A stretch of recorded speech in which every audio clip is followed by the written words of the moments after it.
This is the Warhammer Online team. This is obviously the design department. These guys are working on generation of lists of assets, basically the creation of the game and the overall market design. What we've got here is the world maps. What we're doing is we're creating an area of the Warhammer world that's at a scale of 25:1, is 400 square kilometres. The idea is to create a seamless world environment, so we've kind of picked an area of the right hand that goes basically from kind of Marienburg to Altdorf to Nuln. And again, the idea is that in real time it takes you kind of 6 to 8 hours to go from north to south. It takes you 2 hours to go from each of the cities. This is a big area of the world. So this is the design team. These guys are working on generations of lists, generations of characters, all the character definitions. Basically, this is a huge game. The idea is to have 300,000 people playing this game. Here we've got Steve. Steve's been working with Forge primarily. What Steve will be doing is basically creation of the initial landscape, also placement of buildings. Not only placement of buildings, but the actual creation of interior sections for the buildings. This is an example of Forge, our world creation tool. In the bottom 2D window, you can see Steve has created some example modifiers which are of various shapes. The most simplistic of which are circle modifiers, and in the 3D view you can see exactly what the circle modifier represents. It has a central area of influence followed by an outer fall-off area. What Steve is able to do is, by assigning a modifier function to that particular modifier itself, he's able to influence the terrain data and can subsequently edit it in both 2D and 3D form. Data is stored in geometric form and is consequently very, very small. The terrain at runtime is procedurally tessellated, and that allows us to have various degrees of resolution, thereby enabling us to, with the same data set, support new advancements in hardware that's capable of pushing more and more polygons. We're also using a sophisticated technique for texturing the terrain. Basically, a number of texture lookups are produced, which are all again procedurally generated based upon things called land use selector functions. So rather than actually going in and painting individual polygons, what we actually do is we go in and paint land uses. We can effectively supply a default land use selector, which will go through and apply a default texturing scheme to the whole world, taking into account things like height of the terrain.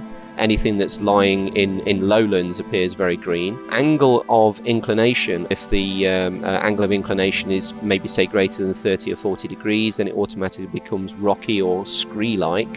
Where the terrain is particularly high, we can go to a snow-based land use. In terms of the amount of data that's actually required to store all of this, a 250 by 250 meter section was represented in something like 37.5K.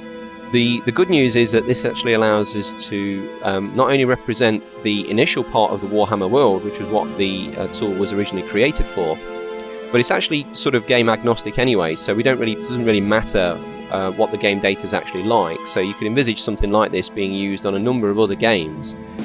Coding and art teams. What we've got here, basically all these guys up to about there are the art teams. So we've got the animation team, we've got the character creation team, we've got the landscape creation team. On the other side we've got the programming team. Charles is one of the animation guys. He's been working on effectively taking the existing models for some Warhammer assets and basically bringing them to life and generating them with kind of suitable caricature. Okay, this is the animation process.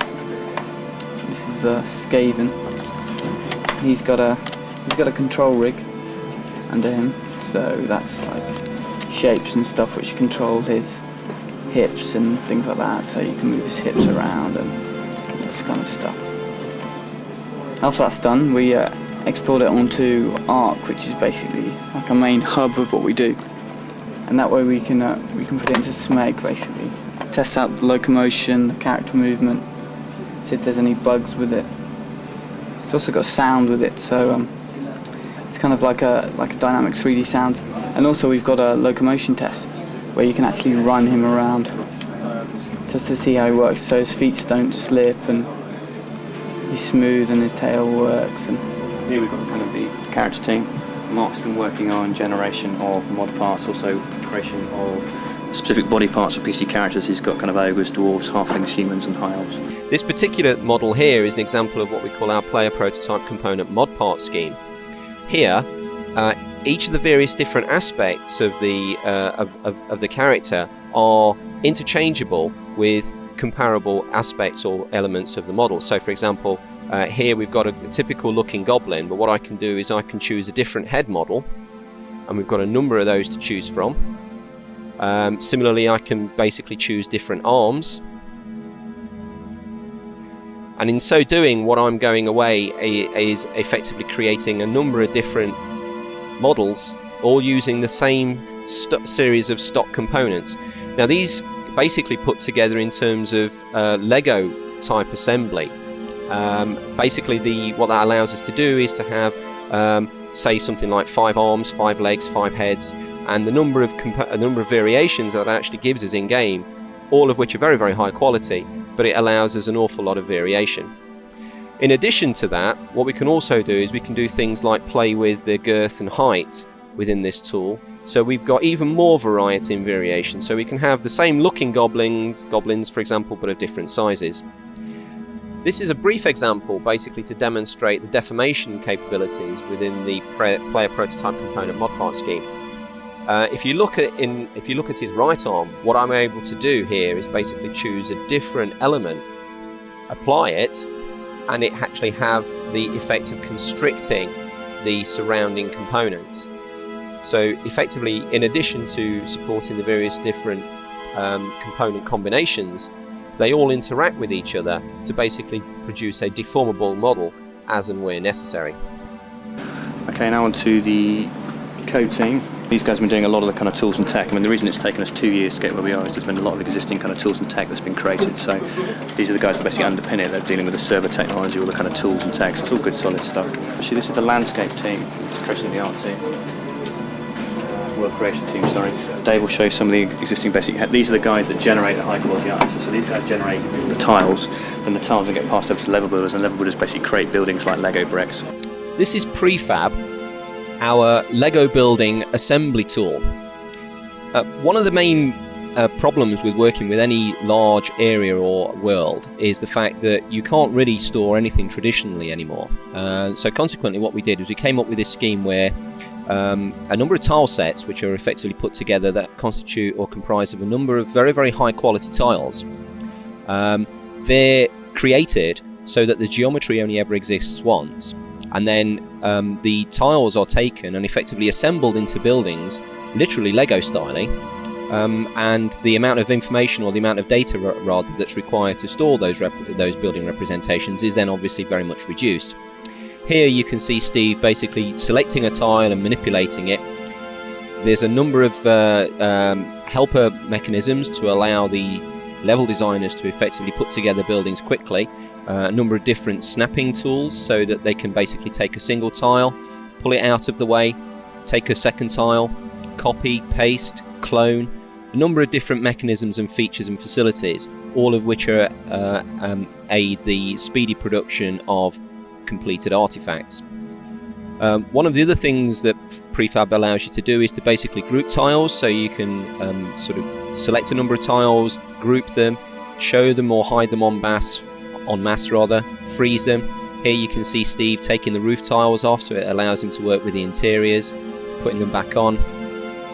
You can select all the roof tiles, move them en masse, do whatever it is that you need to do. One of the other things that Prefab allows us to do is basically associate a number of variations or options for any given tile.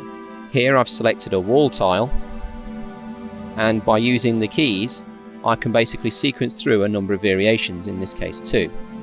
Similarly, if I select this corner tile, I can select through a number of variations that are effectively interchangeable, each of which may or may not help me actually produce a model that looks visibly different from a predecessor in a relatively short space of time.